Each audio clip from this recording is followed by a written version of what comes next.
Hey, what's going on, guys? Brian from Zombie Guitar here. Some people were requesting that I start my lessons out with the musical example, just to see what kind of stuff we're talking about within these lessons. So what I was doing there was basically I was just playing a chord progression in the key of C major. All of the chords were strictly diatonic to the key of C major.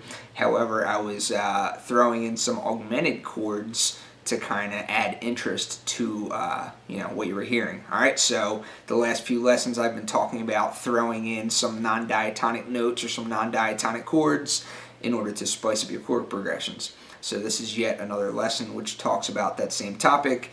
In this particular lesson, we're talking about augmented chords. All right, so it's going to be divided into a few parts, so let's get started.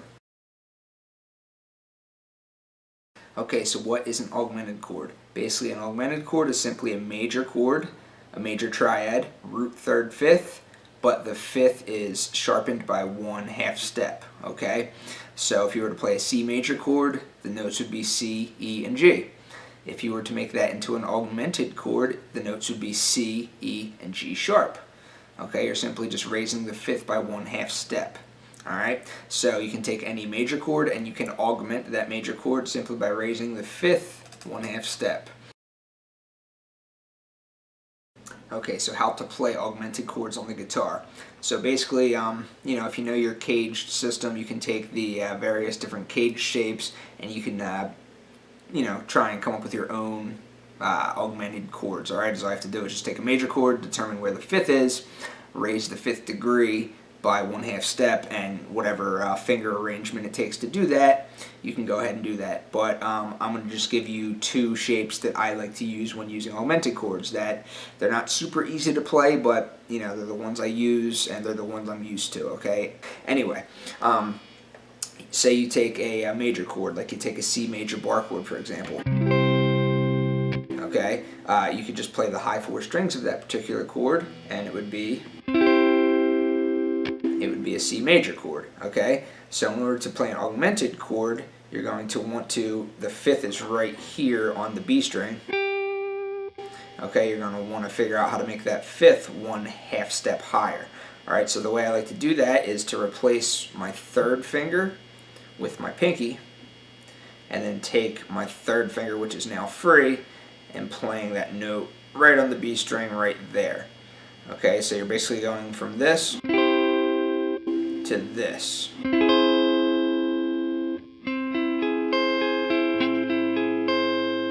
Okay, it's not super easy to play, but it's not that difficult either if you practice it a little bit, so. Okay, you could do the same thing to any major chord. Say I wanted to take a G major chord. Okay, G major to G augmented.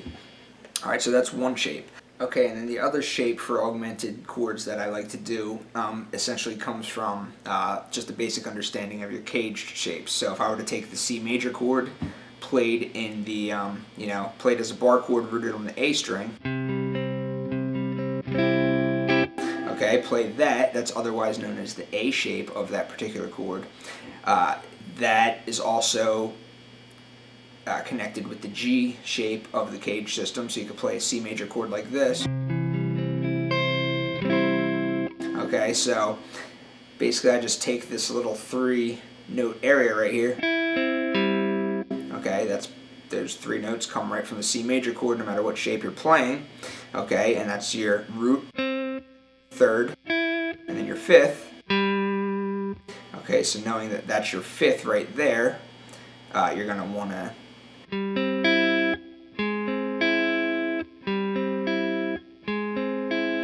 okay, so you can make augmented chords like that. So you can take a C major chord, but instead of barring these three strings, the D, G, and B strings with your third finger, just bar those strings with your first finger, and then raise that fifth to make it augmented.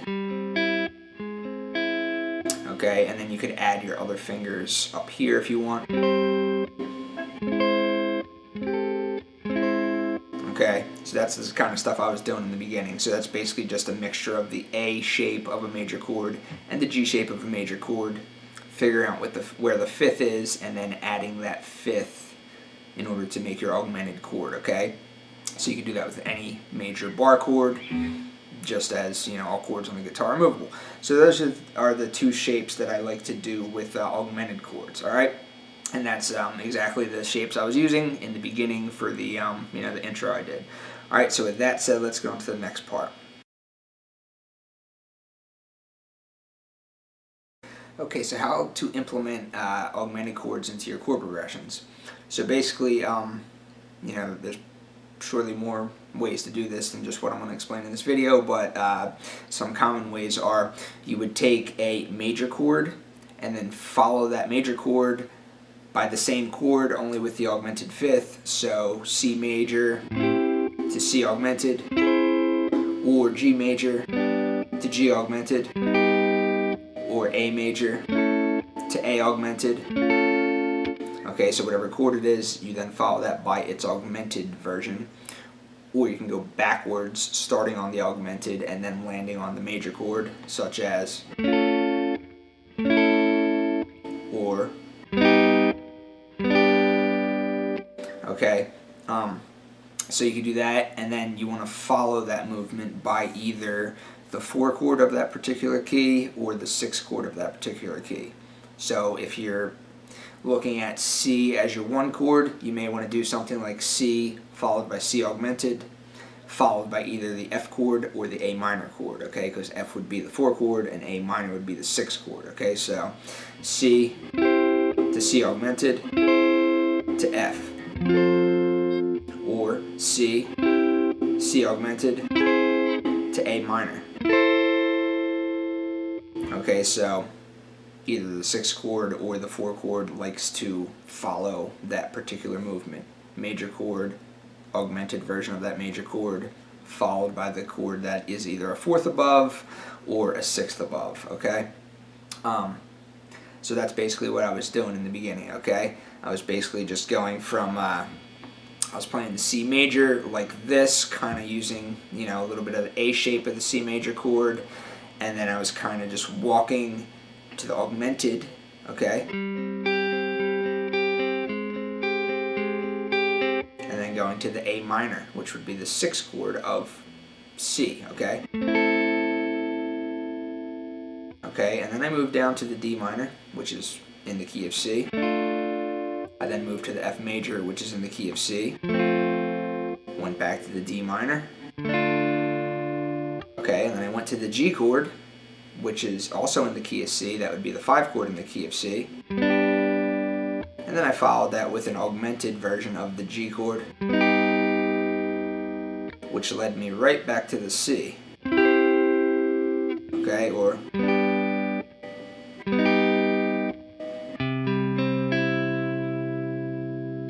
okay, and why did that work? Because G major is the 5th above C, or you could look at C being a 4th above G. Okay, so the augmented chord wants to move to a chord that is a 4th above it, or whatever, the 6th above it would be. And you can always use your circle of fifths to help you out with that, okay? So you can take a look at your circle of fifths. If you're on C and you want to move to C augmented, you can either go to the F, which is right to the counterclockwise direction of it, or you can go to the A minor, which is right below it, okay?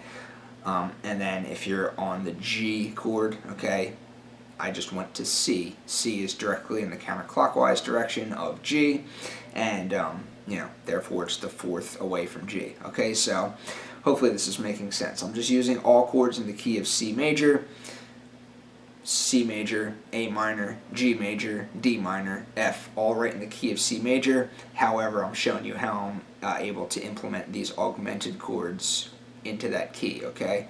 So that's basically how you use augmented chords. Alright guys, so that's going to be it for this lesson.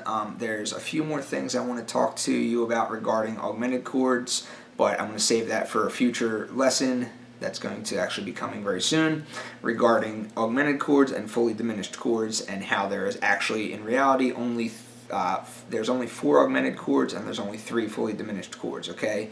And they can be substituted with one another, alright? But that's a topic that I want to talk about in more detail in future lessons, so stay tuned. If you have any questions regarding this particular lesson, hit me up on YouTube, check out my website, send me a comment, send me a question. I'll be glad to hear from you. Alright, thanks a lot.